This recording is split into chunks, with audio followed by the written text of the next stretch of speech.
নবী সাল্লাল্লাহু আলাইহি ওয়াসাল্লাম একদিন এভাবে লেকচার দিচ্ছেন, মানে খুতবা দিচ্ছেন। একজন দাঁড়িয়ে বলছেন সাহাবী যে কবে কিয়ামত হবে ইয়া রাসূলুল্লাহ? তিনি বলছেন যে যখন দেখবা যে অনুপযুক্ত ব্যক্তির হাতে দায়িত্ব অর্পণ করা হয়েছে তখন ফান্তাজুরিস সাআ, কিয়ামতের অপেক্ষা করতে। আমরা এই যুগে বাস করতেছি না? এমন কোনো পাপ নাই এই শহরে হচ্ছে না।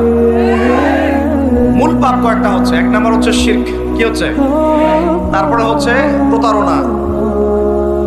নবী সাল্লাল্লাহু আলাইহি ওয়াসাল্লামের কথা কি মিথ্যা?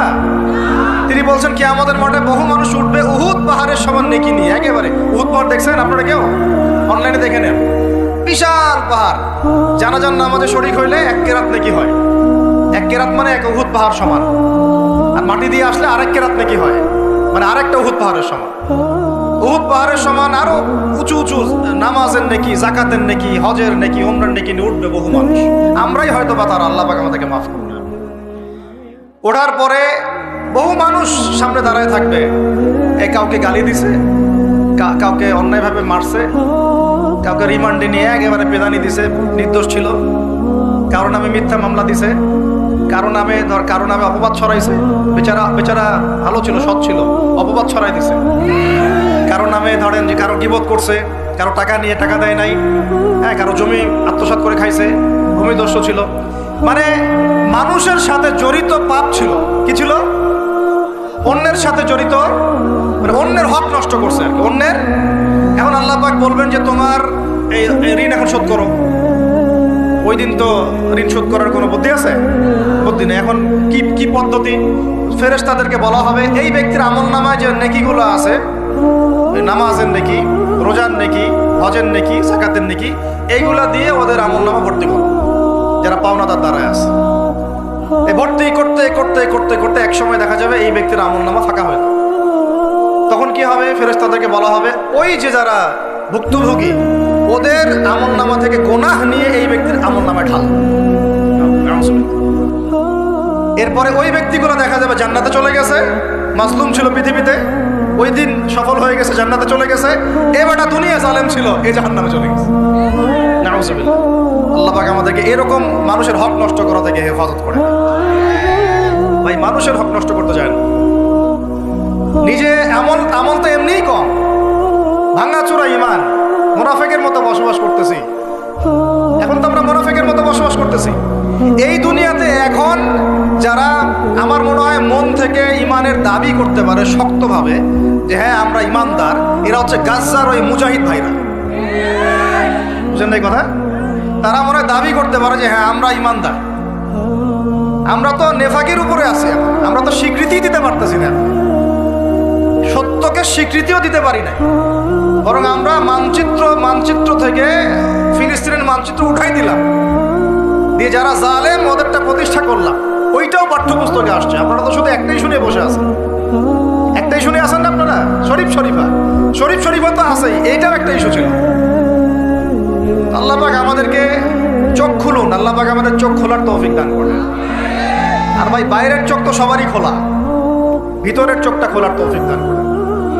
আমি অনেক ভিতরে চলে আসছি, বুঝাইতে চাচ্ছিলাম যে এই বিশ্বে এখন আল্লাহ পাককে সার্বভৌম ক্ষমতার অধিকারী মানা হচ্ছে না। এটা হচ্ছে বৈশ্বিক শিরক। রাজনৈতিক ক্ষেত্রে আমরা আল্লাহর সার্বভৌমত্ব মানছি না, অর্থনৈতিক ক্ষেত্রে আমরা আল্লাহর দেয়া বিধান মানছি না, শিক্ষা ক্ষেত্রে আমরা আল্লাহ পাকের দেয়া শিক্ষানীতি মানছি না, সংস্কৃতির মধ্যে আমরা আল্লাহর সংস্কৃতি মানছি না। ব্যক্তি জীবনে, ইবাদতের জীবনে, পারিবারিক জীবনে, সামাজিক জীবনে আমরা আল্লাহ পাকের সার্বভৌমত্বকে বাদ দিয়ে মানুষের সার্বভৌমত্ব প্রতিষ্ঠা করেছি। আর আমরা তেলাওয়াত করতেছি তাবারাকাল্লাযী বিয়াদিহিল মুলক, আবার পড়তেছি কুলিল্লাহুম্মা মালিকাল মুলক। হে বলুন, হে রাজত্বের অধিকারী, তুতিল মুলকা মান তাশা ওয়া তানজিউল মুলকা মিম্মান তাশা। আয়াত তো জানেন না আপনারা? সূরা আলে ইমরানে আছে। আমাদের কথা আর বাস্তবতার মধ্যে অনেক ফারাক। আল্লাহ পাক আমাদেরকে কোরআন গভীরভাবে অনুধাবন করার তৌফিক দান করেন। খালি তেলাওয়াত করলেই হবে না ভাই, এর অর্থটা জানতে হবে। অর্থ না জানলে পরে তেলাওয়াত করলে নেকি হবে না, এটা বলি নাই আমি। বলেছি শুধু তেলাওয়াত করলেই পুরো হক আদায় হয় না, শুধু তেলাওয়াত করলেই পুরো হক আদায় হয় না, 100 বার হয় না। আবার বলতেছি শোনেন ভালো করে, তেলাওয়াত করলে প্রত্যেক হরফে 10 নেকি হয়, কিন্তু শুধু তেলাওয়াত করলেই কোরআনের সম্পূর্ণ হক আদায় কোশ্চিনকালেও হয় না। এই যে অর্থগুলো না জানলে আপনি কিভাবে বাস্তবায়ন করবেন, বুঝবেন কিভাবে, কি বলেছেন আল্লাহ পাক কোরআনে? এই যে একটা আয়াত নিয়ে এতগুলো কথা বললাম, আপনারা এখন চোখ খুললো যে সারা বিশ্বে আল্লাহর সার্বভৌমত্ব সোভরেন্টি নাই। এখন আমরা মানুষেরটা প্রতিষ্ঠা করেছি কিছু কিছু জায়গায়, ইল্লা মাশাআল্লাহ, কিছু কিছু জায়গায় আমরা মেনে নিয়েছি যে আল্লাহ পাকের সার্বভৌমত্ব ক্ষমতার অধিকারী। এখন তো এটা মানুষের হাতে উঠাই দিয়েছে।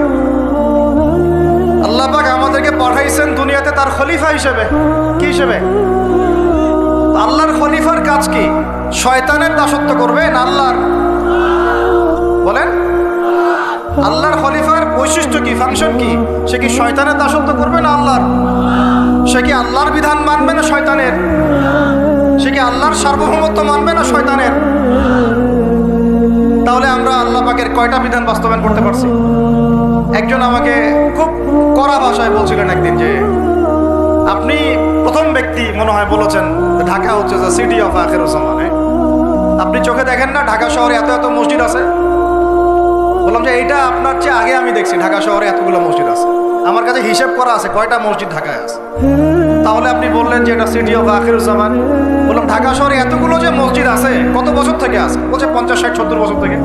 তো বললো 70 বছরে কোরআনের আপনি একটা বিধান বাস্তবায়ন করতে পারছেন ঢাকায়? বলেন, পারছেন? ঢাকা শহরে কি চোরের হাত কাটা হয়? ঢাকা শহরে কি ওই যে জেনার শাস্তি দেওয়া হয়? মদ পান করলে 40 লাঠি দেওয়া হয়? ব্যভিচার করলে রজম দেওয়া হয়? সমকামিতা করলে রজম দেওয়া হয়? ধর্ষণ করলে প্রকাশ্য মৃত্যুদণ্ড দেওয়া হয়? মসজিদ দিয়ে কি করবেন আপনি? বলেন, এতগুলো মসজিদ দিয়ে কি করবেন? মসজিদে আমরা নামাজ পড়ি, ব্যক্তিগত ইবাদত। আর মানুষের বাঙালিকে কারা জানি বুঝাইছে সারা জীবন যত ইচ্ছা পাপ কর, শেষ জীবন একটা মসজিদ বানায় যাইস বা মসজিদের সভাপতি হয়ে থাকিস। ঠিক আছে, যত ইচ্ছা কর, যা ইচ্ছা কর, সুদ খা, ঘুষ খা, সব কর, শেষে একটা মসজিদ বানাই দিস। কারণ হাদিসটা হচ্ছে মান বানা লিল্লাহি মাসাজিদান বানাল্লাহু বাইতান ফিল জান্নাহ। কেউ যদি আল্লাহর জন্য একটা মসজিদ বানায়, আল্লাহ পাক তার জন্য জান্নাতে একটা ঘর বানাবে। ব্যাস, এই হাদিসের উপর আমল কইরা কবরে যাবে।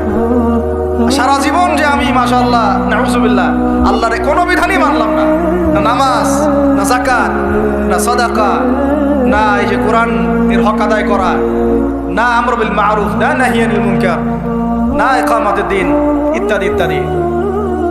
অনেক অনেক গভীর ভাই, আলোচনাও গভীর, পরিবেশও অনেক গভীর, অন্ধকারও অনেক গভীর। এই অন্ধকার থেকে বের হইতে হইলে ভাই রমাজান আমাদের সামনে একটা মৌসুম। এটা আল্লাহ পাক সুযোগ দেন। আপনারা তো দেখেন সন্ধ্যাবেলা পাখিরা কোথায় ফিরে যায়? বাসায় ফিরে যায় না?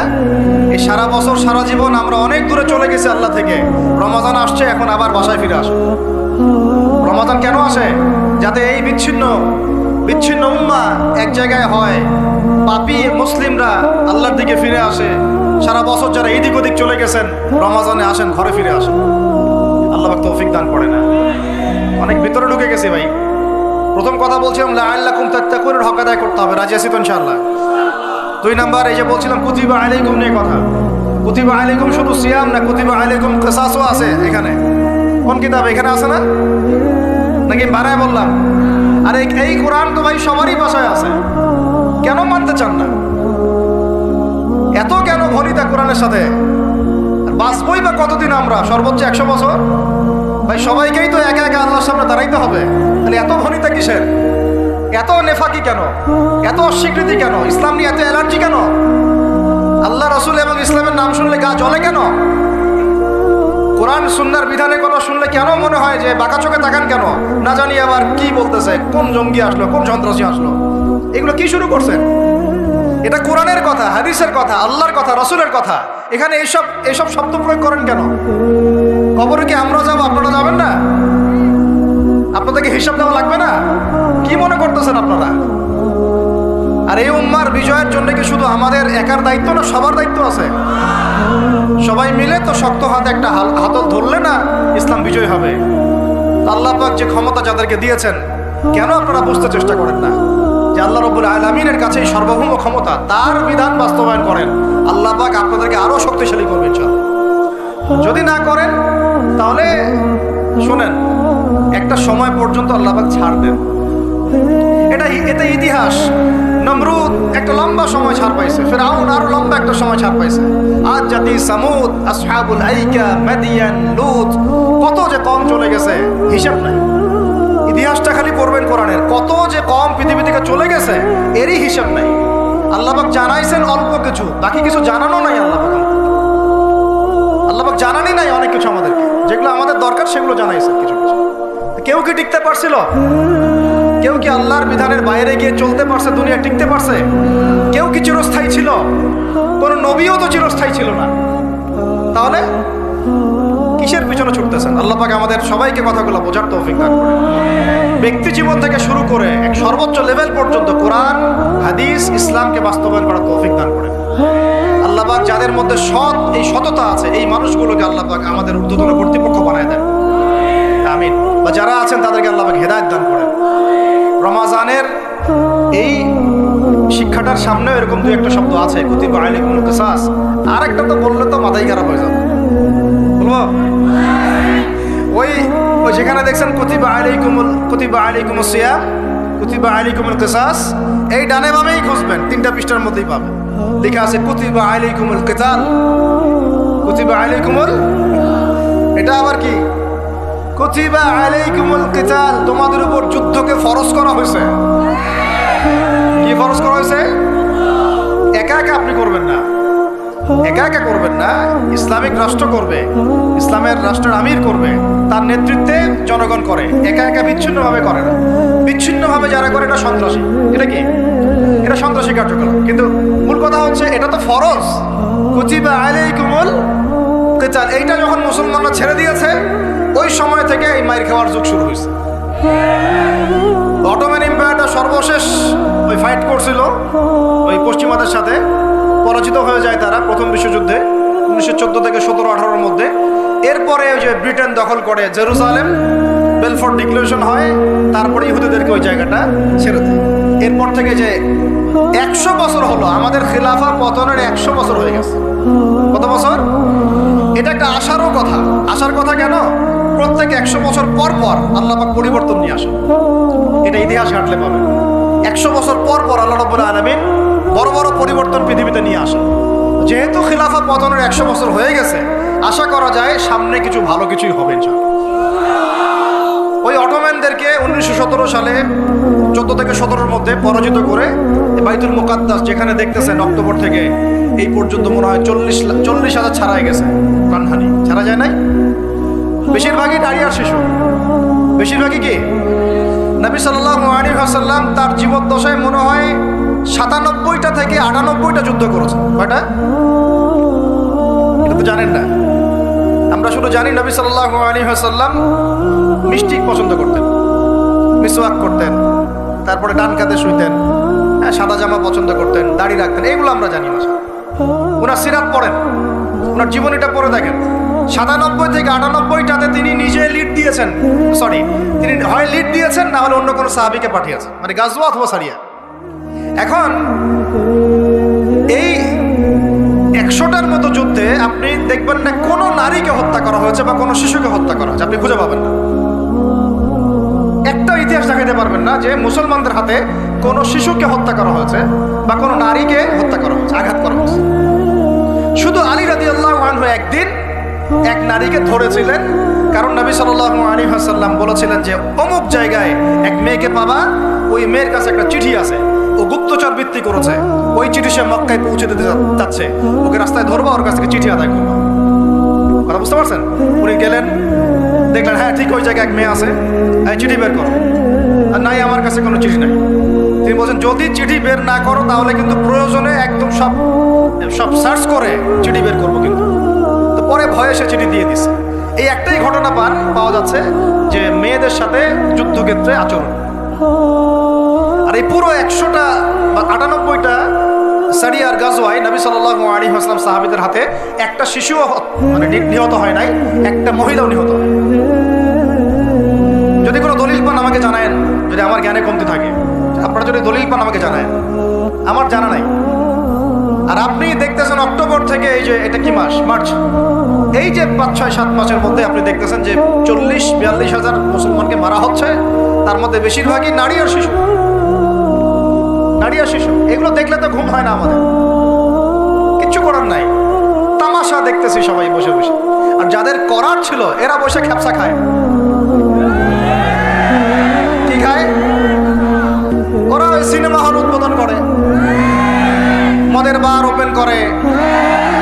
হ্যাঁ, সুবহানাল্লাহ।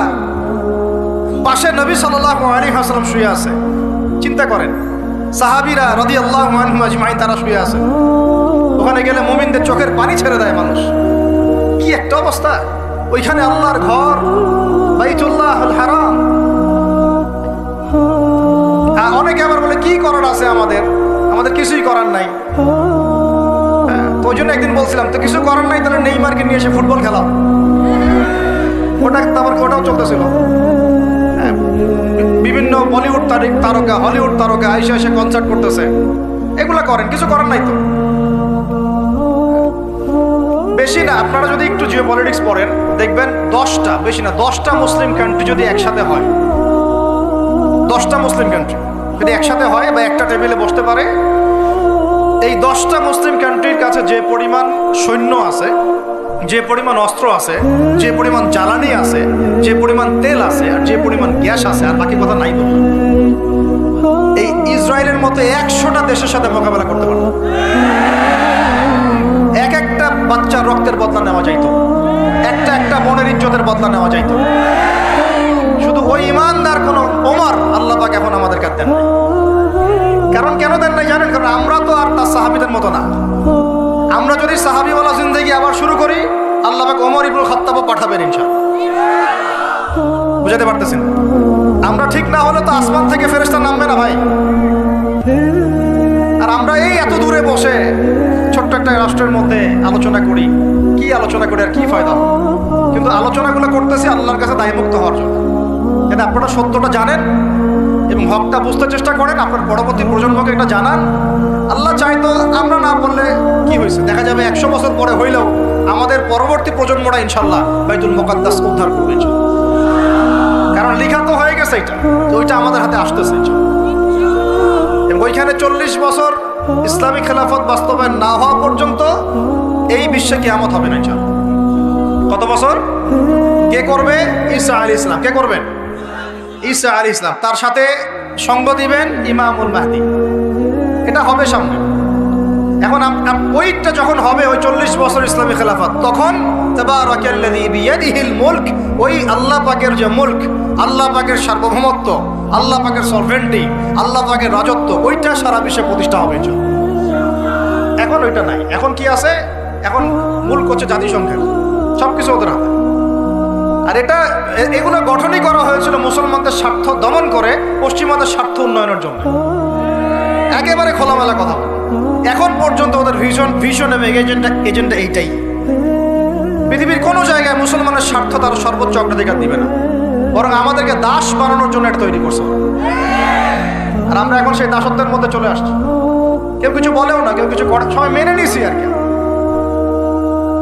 আলোচনা করে লাভ নাই। আপনারা প্রত্যেকটা ঘরে ঘরে একটা করে আইয়ুবের জন্ম দেন, আলোচনা করে লাভ নাই। এত প্রত্যেকটা মা বোনকে বলবো, একটা করে বাচ্চা দেন আমাদেরকে আইয়ুবের মতো, একটা করে বাচ্চা দেন তারেক বিন জিয়াদের মতো, একটা করে বাচ্চা দেন আমাদেরকে বিন কাসিমের মতো। ইনশাল্লাহ আজ না হোক 100 বছর পরে হলেও ইনশাল্লাহ বিশ্বের শাসন ক্ষমতা আমাদের হাতে আসবে ইনশাল্লাহ। তার আগ পর্যন্ত আমরা কেউ স্বাধীন না। তো এখানে কুতিবা আলাইকুমুস সিয়ামও আছে, কুতিবা আলাইকুমুল কিসাসও আছে, কুতিবা আলাইকুমুল কিতালও আছে। ওইটা ছাড়ার পর থেকে আজকে আমাদের এই অবস্থা হয়েছে। এখন ওইদিকে তো আমরা যাইতে পারবো না, এখন আমাদের শক্তি নাই। অতএব ওই আলোচনা নাই, ফুল স্টপ রাখলাম। এখন এই মাসে আমরা কি আল্লাহর দিকে ফিরে আসতে পারি কিনা? অন্তত যারা নামাজ আমরা কাজা করছি বা অলসতা দেখাচ্ছি, রমজান মাসে 5 ওয়াক্ত পাক্কা নামাজি হইতে পারবো তো ইনশাআল্লাহ? ফরজ নামাজের সাথে সাথে সুন্নত আর নফলগুলোর পাবন্দ হইতে পারবো তো ইনশাআল্লাহ? রমজান মাসে দাড়িটা ছাড়তে পারবো তো ইনশাআল্লাহ? পোশাক চেঞ্জ করতে পারবো তো ইনশাআল্লাহ? সুদ ছাড়তে পারবো তো ইনশাআল্লাহ? সমস্ত জেনা ছাড়তে পারবো তো ইনশাআল্লাহ? সমকামিতার এগুলো ধার কাছেও তো যাবো না ইনশাআল্লাহ? মাপে কম দেওয়া ছাড়তে পারবো তো ইনশাআল্লাহ? যত রকম দুর্নীতি, সুদ, ঘুষ ছাড়তে পারবো তো ইনশাআল্লাহ? রমজান মাসে আমরা আবার ওই পাখিদের মতো, পাখিরা যেমন ঘরে ফিরে, আমরা আল্লাহর কাছে ফিরবো তো ইনশাআল্লাহ। কয়েকটা কাজ খালি বলে শেষ করে দিচ্ছি। এর পরের আয়াতে আপনি পাবেন, জাস্ট এর পরের আয়াতেই, মানে এগুলো সিকোয়েন্স ওয়াইজ সাজানো হয়েছে। একটু গবেষণা করলে দেখবেন এগুলো আল্লাহ পাক সাজিয়ে দিয়েছেন সুবহানাল্লাহ। মানে একটার সাথে একটা, আমি তুলনাটা এভাবে দেই। আপনারা কি অ্যাস্ট্রোনমি নিয়ে কেউ পড়াশোনা করেছেন? হাত উঠান দেখি কেউ। অ্যাস্ট্রোনমি বোঝেন? জ্যোতির্বিদ্যা কেউ পড়েছেন কখনো? একজনও নাই? আচ্ছা ঠিক আছে, অ্যাস্ট্রোনমির দরকার নাই। ফিজিক্স নিয়ে পড়েছেন কারা কারা? ফিজিক্স, আপনি ফিজিক্স বোঝেন না? পদার্থবিদ্যা কারা কারা পড়েছেন? এই তো মাশাআল্লাহ। আপনারা যদি আকাশের দিকে তাকান, আকাশের মধ্যে তারাদের মধ্যে একটা জ্যামিতিক মিল আছে না? আছে না? ওটা ফিজিক্স যারা পড়েছে তারা বুঝবে, সবাই বুঝবে না। কিন্তু আপনি আপনি আপনার মানে কি বলবো, আপনার মাথাই খারাপ হয়ে যাবে